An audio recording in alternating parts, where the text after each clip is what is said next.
Creer es amar. Pero ¿cómo amar lo que no se conoce? En el esplendor de la verdad presentamos Creo, Señor, yo creo.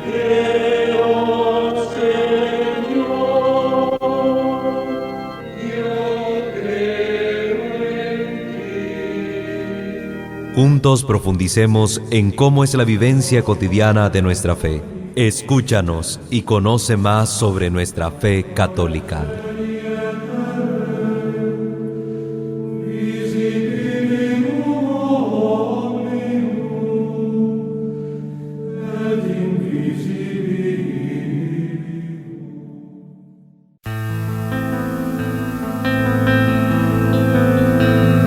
Ahora más que nunca y contra la opinión de tantos, entre voces de ultratumba. Buenos días, queridos hermanos y hermanas que nos escuchan a través de esta su señal de Radio Católica, El Esplendor de la Verdad, 105.3.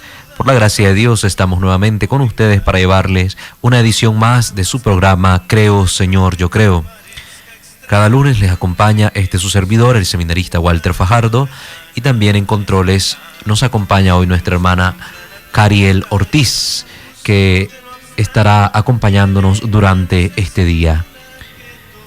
Mandamos siempre saludos a todas las personas que están en fiel sintonía de su programa para continuar su formación en la doctrina católica. Les recordamos siempre poder tener a mano su papelito, su lápiz, para poder anotar aquellos datos de mayor relevancia que aquí se puedan ofrecer. Recordando que el tiempo del cual nosotros disponemos es breve y abordamos a grosso modo todas las cosas, pues, para que usted tenga ideas generales de lo que significa ser católico. Recuerde que usted puede contactarse en cualquier momento con nosotros a los números telefónicos en cabina, el 2714-0660 y 2713-9940. Igualmente puede enviar su mensajito de texto y nosotros le daremos lectura al 8830-2384. En el Facebook usted nos puede también escribir su comentario y nosotros le prestaremos atención. Nos encuentra como Esplendor de la Verdad Estelí. De igual manera saludamos a todos aquellos que nos están escuchando a través de la página web y les invitamos a enviar siempre esta página a sus amigos en el exterior para que participen de toda la programación de la radio. www.radiocatólicaelesplendordelaVerdad.net, todo junto. También queremos comentarles que este programa será retransmitido a partir de la próxima semana, los días sábado a las 7 de la mañana. Es decir, tendremos, por la gracia de Dios, el reprise de cada uno de los programas que usted va escuchando. A partir del próximo sábado, es decir, de este sábado al siguiente, comenzará la labor de reprise, ¿verdad? Sábado 13 de julio, para que usted lo tenga ahí presente. Entonces, a las 7 de la mañana. También el día sábado 15 de julio a las 7 de la mañana comenzarán a transmitirse el reprise. También agradecemos a Radio Estelevisión, ¿verdad? Estelevisión Radio, que en los 94.9 está transmitiendo también estos programas los días domingo a las 8 de la mañana para que esta labor evangelizadora se extienda. Entre más formados estemos, mejor. Miren que la herejía protestante no descansa ni se cansa. Anda por todos lados con su error propagando muerte. Porque eso es lo que propaga. El error propaga muerte, la verdad propaga vida. Pues muy bien, vamos a entrar en materia. Continuamos con estos capítulos de formación sobre la divina revelación. Y hemos hablado en los programas anteriores de qué es la tradición apostólica, cuál es el contenido de esta tradición, por qué es importante para la Iglesia la tradición divino-apostólica y cuáles son los fundamentos bíblicos que encontramos para poder decir que la tradición viva de los apóstoles que la Iglesia ha recibido y de la cual ella es custodia, pues es un don de Dios y que no podemos excluirlo pensando que solo las Sagradas Escrituras es la que contiene la verdad y que la tradición no nos aporta nada. Eso sería un garrafal error. Simple y sencillamente quiero rectificar algunas de las citas bíblicas que aportamos en el programa anterior. Ustedes saben que por cuestión de tiempo y a veces uno por estar hablando en carrera no se fija bien y a veces los mismos textos tienen errores de edición, pues se dicen cosas que no son, pero aquí las corregimos. Yo no tengo miedo a corregir las cosas que he dicho. Cuando yo cometo un error, con gusto lo corrijo, porque también estoy formándome cada vez más, instruyéndome cada vez más para poder decir cosas ciertas y reales, no mentiras. Entonces ustedes anotaron la vez pasada las citas que dimos y habíamos dicho que era la primera carta de Tito 4:6. Eso es un error, ¿verdad? Porque Tito es una sola carta. Las que son 2 cartas es la de Timoteo. Entonces quiero corregir las citas que dimos la vez pasada. Entonces, una de las citas es Primera de Timoteo 4:6, la otra cita es Segunda de Timoteo 1:13 y la última es Primera de Timoteo 6:20. Son 3 citas bíblicas que habíamos dado para argumentar un poco la tradición oral dentro de las Sagradas Escrituras.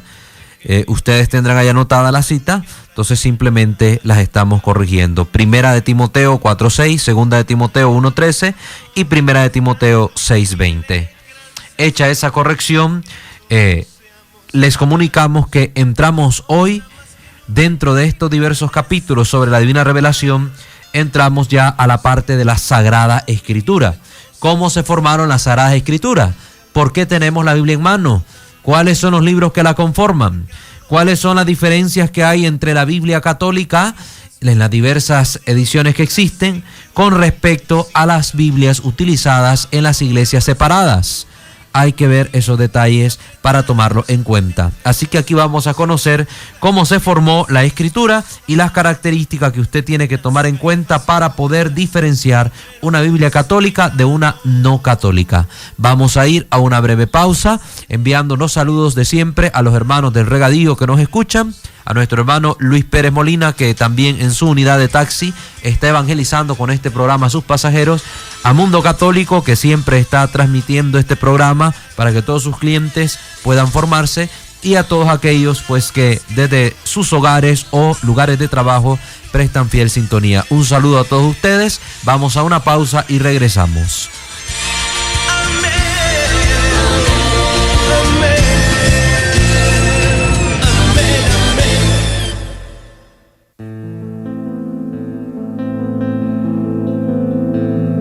Ahora más que nunca y contra la opinión de tantos, entre voces de ultratumba y sus acordes camuflados.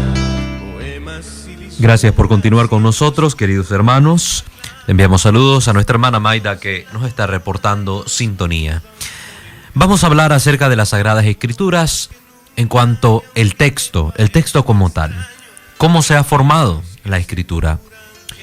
Nosotros tenemos en nuestras manos la Sagrada Biblia.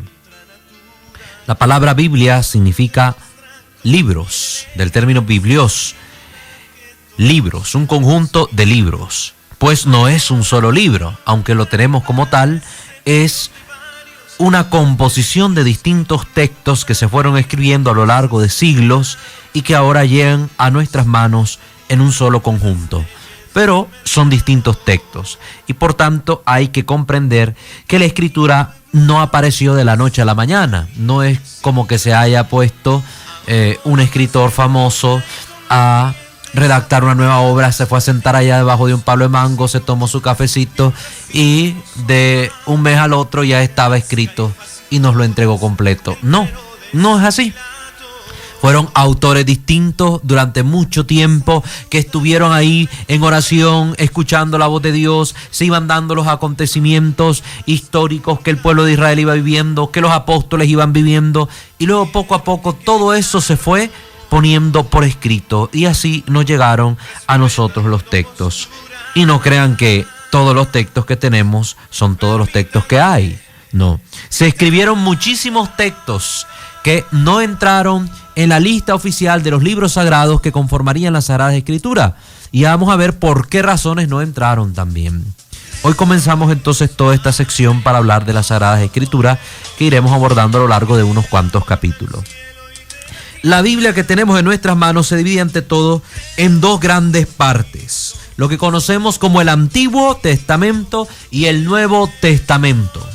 ¿Qué marca la división entre el Antiguo y Nuevo Testamento? Nuestro Señor Jesucristo.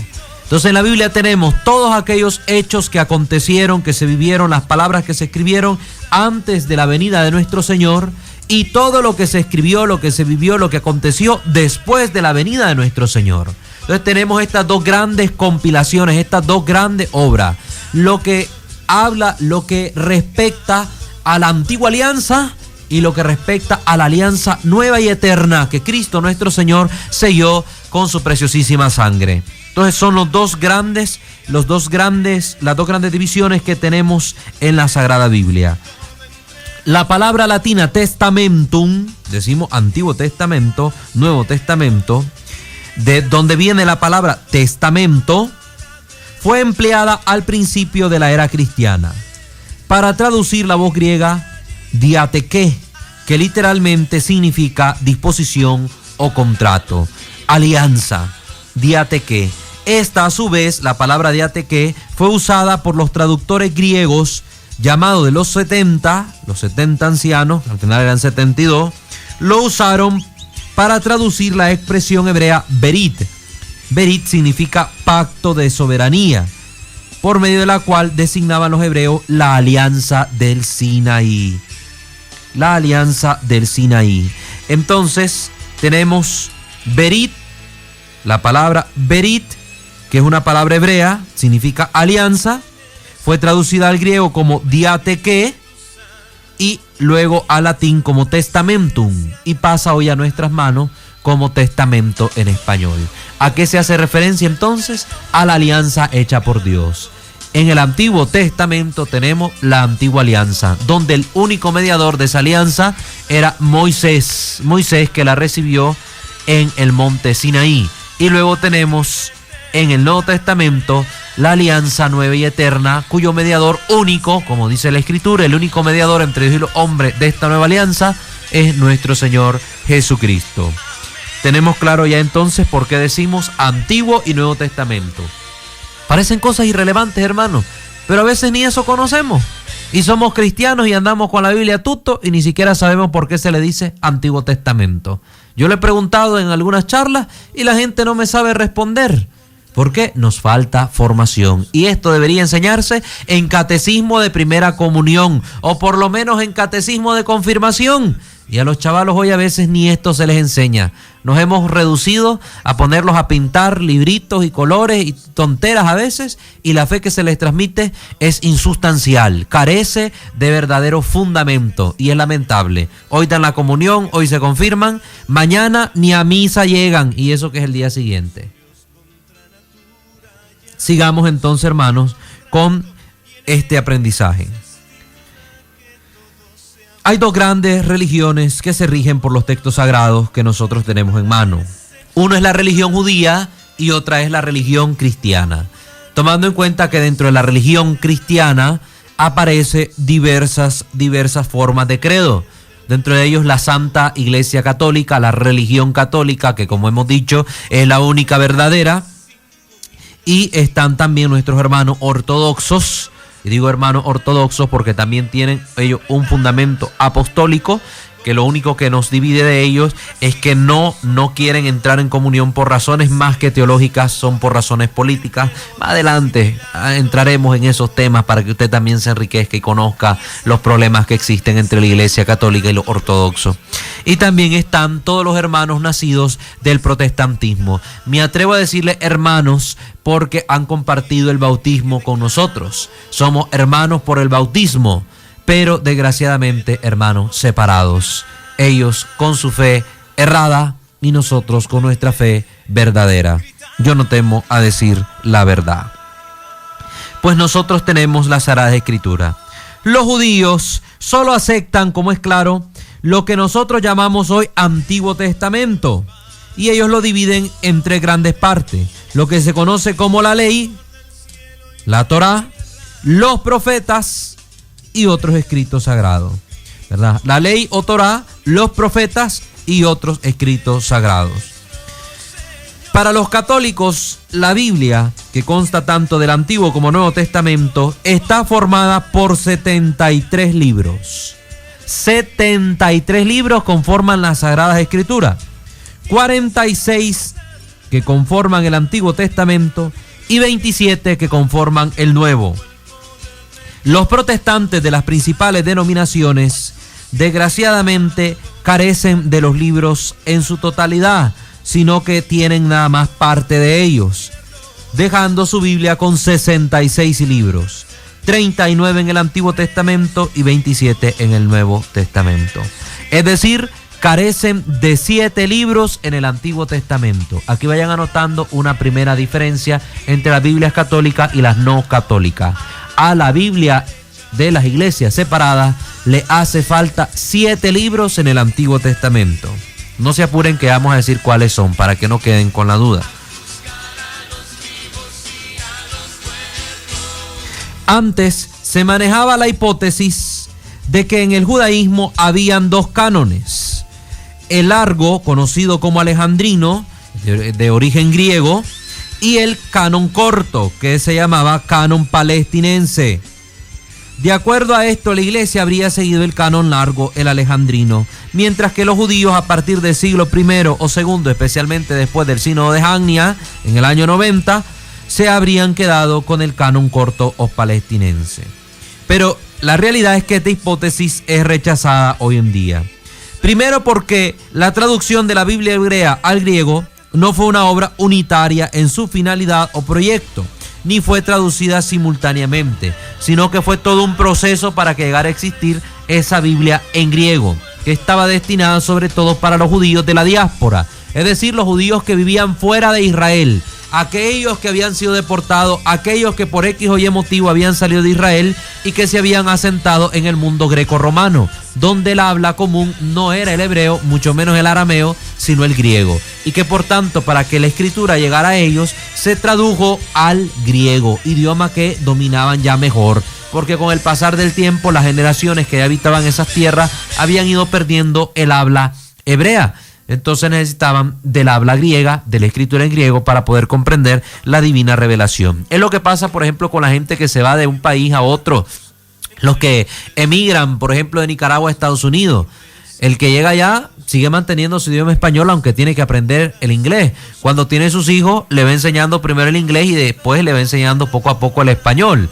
Y cuando miramos, ya la tercera, cuarta generación dominan más el inglés que el español. Pues lo mismo iba sucediendo con los judíos. Los que vivían fuera del territorio de Israel, con el tiempo iban perdiendo el habla en su propio idioma y conservaban el habla en el idioma que en esa tierra donde habían llegado a habitar, pues se hablaba. En esos casos, como el dominio era greco-romano, el idioma que más se mantenía en la lengua común era el griego, conocido como griego koiné, o griego vulgar, el griego común, el que hablaba todo mundo, porque hay un griego clásico que es el que se ocupa para la escritura de poesías y cosas así importantes, y había un griego que era el común, como aquí. Nosotros en Nicaragua conocemos el hablar del español nica, se dicen cosas y todo el mundo entendemos, el chereque, el chunche y todo el mundo comprende. Pásame aquel tereque. Ya la gente sabe que con solo señalar que nos estamos refiriendo a algo en especial. Pero a la hora de escribir no se escribe el chereque. A la hora de escribir un trabajo, algo formal, se escribe en un español un poco más apropiado. Entonces eso sucede. Estaba el lenguaje común del pueblo, el griego koiné, y estaba el lenguaje ya refinado. Entonces tenemos que tener en cuenta eso. Entonces el griego sirvió para que se escribiera esta otra versión que es conocida como la versión de los 70 sabios de Israel, que fue escrita en ese idioma para que los judíos que vivían en la diáspora pues pudieran tener acceso a lo que Dios había revelado a Moisés. Entonces esa es una de las primeras cosas por las que rechazamos la existencia de estos 2 cánones. Por un lado el hebreo o palestinense y por otro lado el alejandrino o griego. No, el alejandrino fue dándose con el tiempo, fue todo un proceso. Entonces habían libros en hebreo que se estaban traduciendo al griego. Por otro lado, también conocemos que la mayor parte de la Biblia de los 70,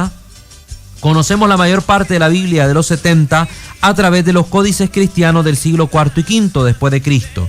Por lo tanto, ellos reflejarían en todo caso el uso cristiano de ese tiempo. y aún allí mismo podemos comprobar la variabilidad que existía en algunos puntos. Es decir, tenemos nosotros evidencia, vestigios de que la iglesia cristiana ya en el principio no había decantado el uso de el canon, entre comillas canon palestinense, sino que ellos estaban usando la versión traducida de los textos hebreos a griego. Es decir, la iglesia cristiana desde el principio ocupó los libros en griego, los que fueron escritos en griego. Hay vestigios de esto en los códices del siglo IV y del siglo V, es decir, los años 300 y pico, los años 400 y pico de la era cristiana. Además, un tercer punto es que entre los judíos de Palestina no había una uniformidad en lo que respecta al canon. Por eso tampoco podemos hablar de un canon palestinense, porque ellos mismos, entre los judíos, había textos que se aceptaban y habían textos que no aceptaban dentro de su propia tradición. En el programa pasado mencionamos, por ejemplo, el libro de Enoch, ¿verdad? El libro de Enoch, que en algunas sectas judías era aceptado, en otras sectas judías no era aceptado. Es decir, ellos tampoco tenían todavía conformado un canon como tal. Recuerden que canon define una lista oficial que contenga ya enumerados y dichos cuáles son los textos que deben aceptarse como revelados o no. Esto de tener un canon como tal sucedió hasta en el año 90 para los israelitas, hasta en el año 90 con el sínodo de Jamnia. Hasta ahí empezaron a formalizar un canon. Por ende, no podemos hablar de que existía un canon palestinense y un canon alejandrino. No, simplemente existían textos en hebreo que eran traducidos al griego y que luego ya a partir del año 90 empieza a existir una lista oficial que sí se puede decir ya hasta ese momento canon palestinense, y luego existía también ya la versión de estos textos traducidos, pero que contenía más libros que aquellos que fueron aceptados por los hebreos, contenía más libros. Y es que la versión de los 70, que es usada por la iglesia, contiene textos que fueron escritos en la diáspora también. Textos que por haber sido escritos no en hebreo originalmente, sino en griego, pues no fueron aceptados por la gran mayoría de los judíos, porque decían que no era la lengua que ellos hablaban, que era la lengua de la revelación. Entonces no lo aceptaban. Pero nosotros podemos tener conocimiento de que sí eran usados por los judíos, porque hay vestigios también de eso, ¿verdad? Hay vestigios de eso. Ya vamos a profundizar. Vamos a ir a una pausa y regresamos para que entremos más en materia.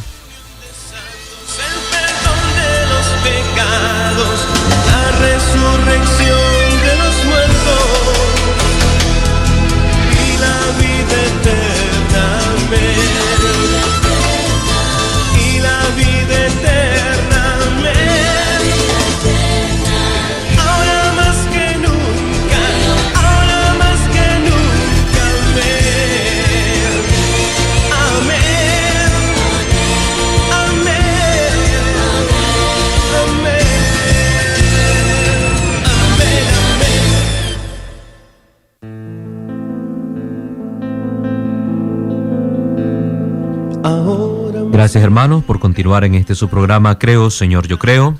Estamos abordando un poco la temática acerca de la conformación de las Sagradas Escrituras.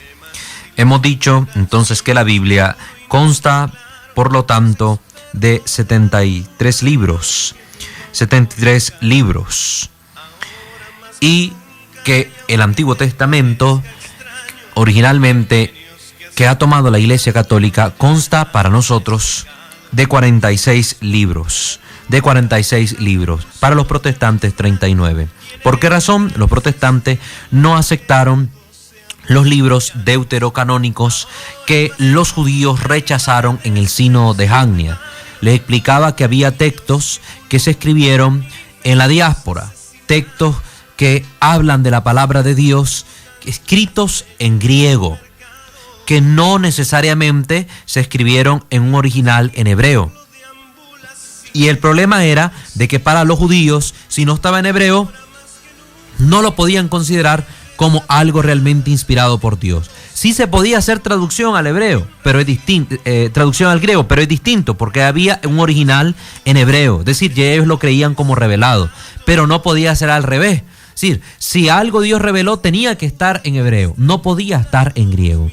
Entonces, ¿qué sucede? Hubieron libros que se escribieron en la diáspora. Libros, por ejemplo, como el Eclesiástico, libros como Sabiduría. Entonces, a la hora de que estos libros llegaron a Israel y se presentaron como inspirados, fueron rechazados. Sobre todo, ¿por qué se rechazaron? Porque para el año 90, cuando ya se celebraba el Sínodo de Jania, ya los cristianos, teníamos 90 años de existir, ya utilizábamos estos textos como inspirados. Entonces, como una forma de rechazo a lo que los cristianos hacían, también los judíos rechazaron estos textos que ya estaban dentro de los textos traducidos en griego que conformaban el que estamos llamando como canon alejandrino o versión de los 70, la versión de los 70 sabios.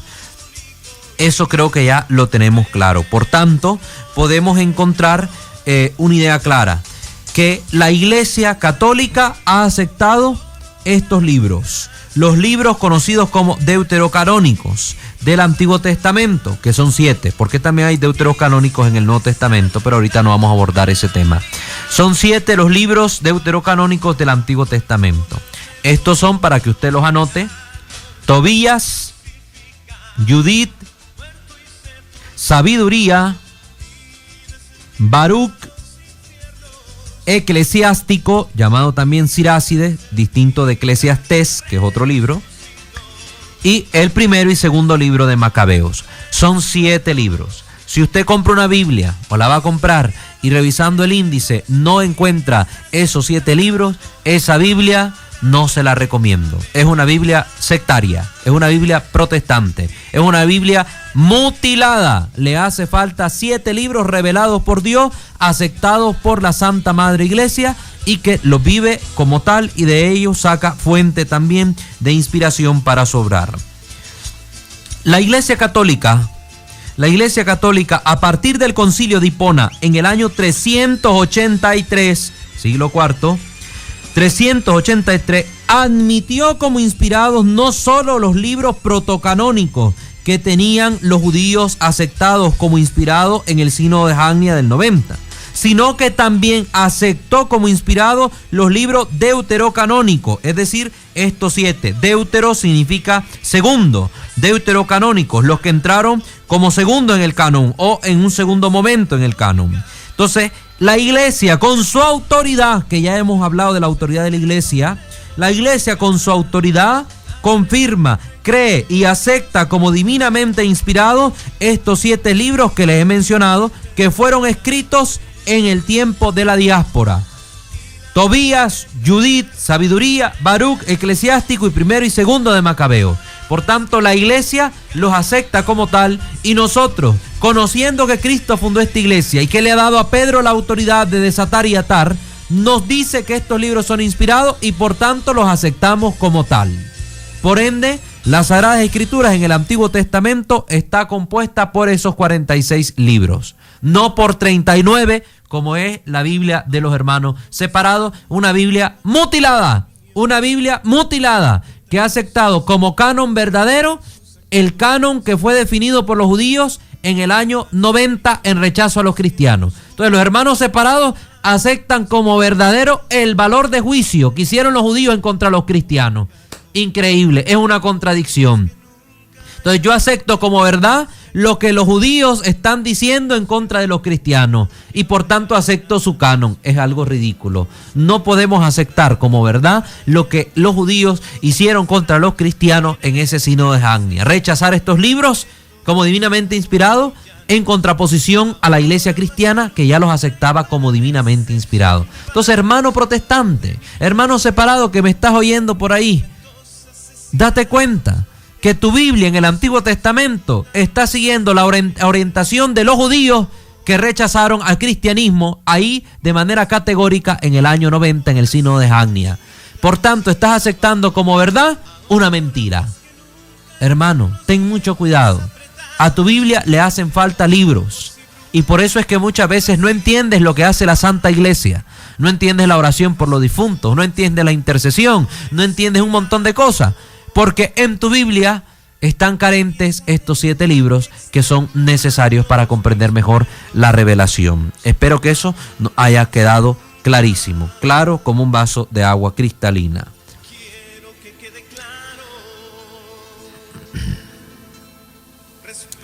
Por tanto, hermanos, nosotros tenemos que aceptar lo que nos ha dicho la Iglesia, que nuestra Sagrada Escritura está compuesta por 73 libros y no por 66. Porque, hermanos, si no aceptamos esto que la Iglesia nos dice, yo les hago una pregunta. ¿Cómo aceptar la Biblia y no aceptar a la Iglesia, que ha sido la fiel custodia y madre para que nada de lo que hay en ella se pierda? ¿Con qué autoridad puede alguien quitar o añadir algo a la palabra de Dios si la Iglesia Católica, fundada por Jesucristo, haciendo uso de su autoridad divina, ha declarado que nada puede añadirse ni nada puede quitarse a la Escritura? Los libros que no aceptan las sectas y los nuevos movimientos pseudo-religiosos que hemos mencionado, ¿con qué autoridad ellos los rechazan? Si Cristo le dio autoridad a la Iglesia y la Iglesia es la que ha definido cuántos libros componen la Biblia, ¿con qué autoridad alguien rechaza los libros que la Iglesia propone como divinamente inspirados? A ver, ¿qué iglesia había en el siglo VI, en el siglo III, en el siglo IV, distinta a la Iglesia Católica, que con qué autoridad podría decir estos libros son los inspirados y estos no? Es la Iglesia Católica la que nos ha transmitido los libros de la Sagrada Biblia. Gracias a la Iglesia Católica tenemos la Biblia.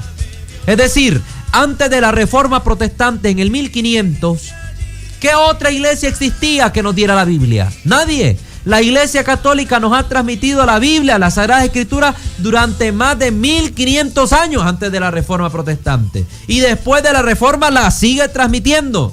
Yo no sé cómo hay protestantes que se atreven a decir que la Iglesia prohíbe la Biblia, si es la Iglesia la que la ha conservado. Es que la Iglesia prohibió a los fieles leer la Biblia. No, señor, ¿dónde está eso? Tráigame usted el texto histórico donde dice que la Iglesia prohibió a los fieles leer la Biblia. Lo que la Iglesia prohibió a los fieles era leer las malas traducciones que se hacían de la Biblia, que vamos a mencionar en el próximo capítulo cuáles eran esas traducciones y por qué la Iglesia lo prohibió. Pero la Iglesia en ningún momento prohibió leer la Biblia. Lo que sucedía es que el pueblo, sobre todo en aquel tiempo, recuerden que no existían escuelas. Las escuelas son un invento de la Iglesia Católica. Las universidades las creó también la Iglesia Católica. Ella fue la que iba transmitiendo la educación. Antes el pueblo, por sus costumbres, recuerden, nunca hay que obviar el factor histórico, por sus costumbres, por su forma de vida, la gente no mandaba a sus hijos a la escuela. No existían esas escuelas. Si tu padre era carpintero, te enseñaba el oficio de carpintero. Si eras agricultor, te enseñaban el oficio de agricultor. Quienes tenían derecho a la educación eran los nobles y los religiosos. Los nobles y los religiosos. Ellos estudiaban, leían y así se formaban y transmitían el conocimiento. Pero el pueblo en general era un pueblo que no podía leer ni escribir. Entonces, aunque yo le hubiera regalado Biblias al pueblo entero, de nada hubiera servido. Lo hubieran ocupado como papel para leña, para arder el fuego. ¿Por qué? Porque la gente no sabía leer y escribir. Dele usted una Biblia a un analfabeta. ¿Qué va a poder hacer el pobre analfabeta? Nada, porque no la sabe leer. No la sabe leer, no le va a servir de provecho. Por eso la Iglesia es la que transmitía la Sagrada Escritura desde el púlpito, desde la predicación, desde la liturgia. Al pueblo jamás se le negó el acceso a la Sagrada Escritura, jamás. Entonces, lo que argumentan los hermanos separados para atacar a la Iglesia, que no ama la Biblia, que no la transmitió, que no la dejó en las manos de los fieles, es pura ignorancia lo que están diciendo. Discúlpeme, hermano, si se lo digo, pero es verdad. Usted, si habla de esa manera, es ignorante, porque no tiene fundamento histórico la palabra que usted está diciendo para decir que la Iglesia le prohibió leer la Biblia a los católicos, que la Iglesia no transmitió la Biblia. No, al contrario, yo con todo el peso histórico puedo demostrarle que la Biblia es la única que ha sido transmitida por la Iglesia Católica. Y es ella la que nos ha dicho la cantidad de libros que debe tener. Por ende, si la Iglesia desde el Concilio de Hipona, imagínense, en el siglo IV, en el año 300 y pico, nos ha dicho cuáles son los libros, ¿con qué autoridad usted, hermano protestante, que nació en la Reforma, en el siglo XVI, que nació en la Reforma, con qué autoridad usted le quitó libros a la Biblia? Y para que usted sepa, la primera Biblia protestante, la Biblia del Oso, contenía los 73 libros. Ahí está la Biblia del Oso. Usted la puede buscar en internet y puede darse cuenta en qué museo la tienen. La primera Biblia protestante tiene los 73 libros completos. Entonces yo le pregunto, ¿usted sabe quién le quitó esos 7 libros al Antiguo Testamento? ¿Por qué su Biblia tiene 7 libros menos? ¿Y con qué autoridad hizo esa persona lo que hizo? Yo le pregunto, no lo sabemos, ¿verdad? Y bueno, hay que estudiar, hay que buscar historia para que no se deje engañar y que no le sigan dando a tol con el dedo. Vamos a una pausa, hermanos, y volvemos para el último bloque ya del programa. Y la vida eterna, ahora más que nunca, ahora más que nunca, amén, amén,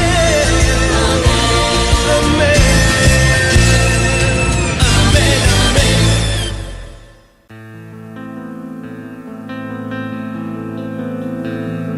ahora más que Continuamos, hermanos, con este tema de hoy, que hemos introducido ya lo que es el conocimiento acerca de la conformación de los textos de la Sagrada Escritura. Nos enviaron un mensaje, uno de los radioescuchas, preguntándonos qué era el sínodo de Jamnia. Sínodo o concilio de Jamnia es una reunión, un sínodo es una reunión donde los líderes se ponen en común sobre algo. En este caso fue una reunión de los rabinos judíos que se realizó en Jamnia allá a finales del siglo I después de Cristo, donde se definió el canon hebreo. Recuerden, no existía un canon hebreo, tampoco un canon alejandrino, sino que eran libros en hebreo que luego se tradujeron al griego y libros que nacieron propiamente en el mundo griego, que también son divina revelación. Entonces, en esa reunión, en ese sínodo de los rabinos judíos, se eligieron los textos que iban a conformar el canon hebreo. Ahí sí, una lista oficial de libros que conforman, por así decir, el Antiguo Testamento para ellos, porque ellos no tienen Nuevo Testamento, ya que no aceptan a Jesucristo como Mesías y Salvador, y dejaron fuera estos 7 libros que hemos mencionado, porque además de estar escrito en griego, la doctrina que contenían era muy similar a lo que decían los cristianos. Entonces, para diferenciarse de los cristianos, rechazaron estos libros que la iglesia sí utilizaba ya desde el comienzo. Entonces, ese es el sínodo de Jamnia, sínodo o concilio de Jamnia, una reunión de rabinos para decir, orientar cuál era el canon que iban a seguir los hebreos para su enseñanza y transmisión de la fe. Espero con esto haberle podido aclarar por lo menos algo a usted, querido hermano, que nos está escuchando. Bueno, existen distintos tipos de libros que conforman las Sagradas Escrituras. Tenemos los libros conocidos como el Pentateuco. El Pentateuco son 5 libros, Penta 5, ¿verdad? Pentateuco. Comienza el libro del Génesis, Éxodo, Levítico, Números, Deuteronomio. Esos 5 libros conforman el Pentateuco. Luego tenemos los libros sapienciales. Sapiencia, sabiduría, ¿verdad? Los libros de la sabiduría. Sabio en la Biblia no es el que sabe mucho, sino el que sabe vivir. Y para saber vivir, ¿verdad?, la Biblia nos pone estos libros, que son los Salmos, Job, Proverbios, Eclesiastés, Cantar de los Cantares, Sabiduría y Eclesiástico o Siráside. Tenemos también los libros históricos que nos van narrando distintos hechos, sobre todo de la conformación del pueblo de Israel. Tenemos el libro de Josué, Ruth, primero y segundo de Samuel, primero y segundo de Reyes, primero y segundo de Crónicas, Esdras, Nehemías, Tobías, Judith, Esther y primero y segundo de Macabeos. Esos libros son los que conforman los históricos. Tenemos los libros proféticos. Bueno, los profetas son llamados por los judíos profetas anteriores a Josué, Jueces, Samuel y libro de Reyes, ya que en ellos se encuentran las grandes historias de los profetas Elías, Eliseo y aún del mismo Samuel, los profetas anteriores. Y luego tenemos el resto de profetas que llaman profetas posteriores. Por tanto, los libros proféticos tenemos a Isaías, Jeremías, Lamentaciones, Baruch, Ezequiel, Daniel, Oseas, Joel, Amós, Abdías, Jonás, Miqueas, Nahum, Habacuc, Sofonías, Ageo, Sofonías, Zacarías y Malaquías. El último libro, las Malaquías. En algunas ediciones de la Biblia, los libros de Jeremías y Lamentaciones vienen unidos como un solo libro, por tener un solo autor. Entonces ya quedamos claros cuáles son los libros del Antiguo Testamento y cómo están conformados. El Pentateuco, libros sapienciales, los libros históricos, lo que se llaman profetas anteriores y luego el resto de profetas. Hay otra edición donde habla de profetas mayores y profetas menores, que también la pueden encontrar en internet si buscan. En el Nuevo Testamento tenemos que iniciamos con los 4 evangelios. Tenemos los 3 evangelios sinópticos, porque relatan muchas cosas similares con su material propio, pero que relatan muchas cosas similares que nos pueden dar a entender con una sola lectura cuál es el contenido del mensaje evangélico de Cristo, como es el Evangelio de Mateo, Marcos y Lucas, y por último tenemos el Evangelio de Juan. Luego tenemos los Hechos de los Apóstoles, que nos narran la iglesia naciente, que muchos le llaman también como el quinto evangelio, el evangelio del Espíritu Santo. Luego de ahí tenemos las cartas del Nuevo Testamento, todas las cartas que se le atribuyen al apóstol Pablo. Tenemos las cartas del apóstol Pablo. Tenemos que hacer ahí la sección de la carta a los hebreos, que tradicionalmente se le atribuía a él, pero que realmente el origen de ella es desconocido, por tanto se ha dicho que no se le puede atribuir al apóstol Pablo. Y luego tenemos las cartas católicas y por último el libro del Apocalipsis, que cierra todo lo que es el canon del Nuevo Testamento. Entonces ahí tenemos claro, ¿verdad? En el Nuevo Testamento contamos con los evangelios, el libro de los Hechos de los Apóstoles, las cartas de San Pablo, y tenemos luego las cartas católicas para cerrar con el libro del Antiguo Testamento. El libro de la Apocalipsis. Entonces, queridos hermanos, con el programa de hoy lo único que queríamos dar a entender es esta base inicial para que comprendamos el resto de capítulos que vienen ahora a partir del próximo lunes. La Biblia consta de 73 libros, 46 en el Antiguo Testamento, que son los que tenemos problemas con los hermanos separados, porque ellos tienen solo 39, rechazando los libros deuterocanónicos que hemos mencionado. Ya sabemos cómo se conformaron, fue todo un proceso donde hubo un sínodo realizado por los judíos que rechazaron estos 7 libros por tener doctrina similar a la doctrina católica, a la doctrina cristiana, y por ser libros que estaban escritos originalmente en una lengua no propia, considerada por ellos como divinamente inspirada, como era el hebreo, y por tanto lo excluyeron para diferenciarse de la iglesia cristiana. Teniendo esto en cuenta, vamos a poder profundizar en los próximos programas ahora qué nos enseña la iglesia acerca de la escritura, porque es importante para nuestra vida, cómo sabemos que son inspirados por Dios, por qué solo estos textos tenemos como inspirados. Vamos a hacer la diferencia entre los escritos apócrifos que mencionan tanto por ahí los hermanos separados, los escritos apócrifos y los escritos canónicos, para que ustedes tengan ideas claras. Espero con esto poderles haber aclarado muchas cosas, queridos hermanos. Y ya saben, cuando ustedes vayan a comprar una Biblia, fíjense si tiene estos 7 libros que hemos mencionado. Tiene que tener el libro de Tobías, el libro de sabiduría, el libro del eclesiástico.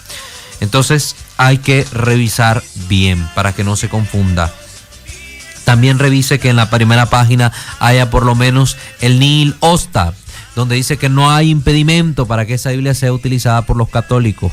Vienen por lo general con la firma del obispo. Yo les recomiendo comprar la Biblia de Jerusalén, que es una Biblia de estudio, es una Biblia muy bien traducida, y también está la Biblia del padre Alonso Chekel, que se escribe Choquel, ¿verdad? La Biblia del Peregrino, conocida así, la Biblia del Peregrino, muy buena su edición y su traducción. Entonces le queda esa recomendación para que usted la siga. Les agradecemos por estar en sintonía, recordándole que ya tenemos canal en YouTube, nos busca como Creo Señor Yo Creo, igualmente así nos encuentra en Facebook, la página Creo Señor Yo Creo, para que usted pueda ver los videitos que hemos hecho con los programas que aquí se graban, y así usted no se pierda ninguna de estas enseñanzas, sino que las pueda retomar y seguir aprendiendo. Dios me les bendiga a todos, será hasta la próxima. Estuvo con ustedes el seminarista Walter Fajardo y también su hermana Cariel Ortiz, que estuvo en controles acompañándonos en este día. Dios les bendiga, será hasta la próxima.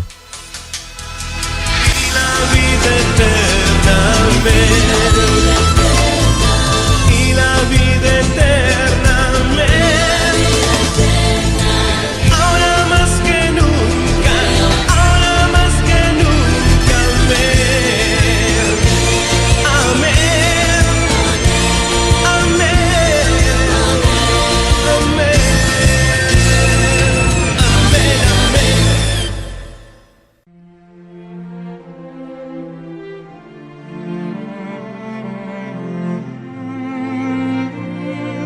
Creer es amar.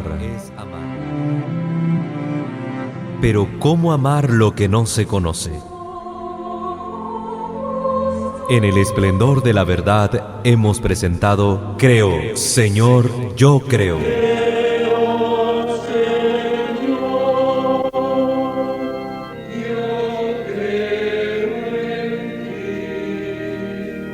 Donde juntos profundizamos en cómo es la vivencia cotidiana de nuestra fe.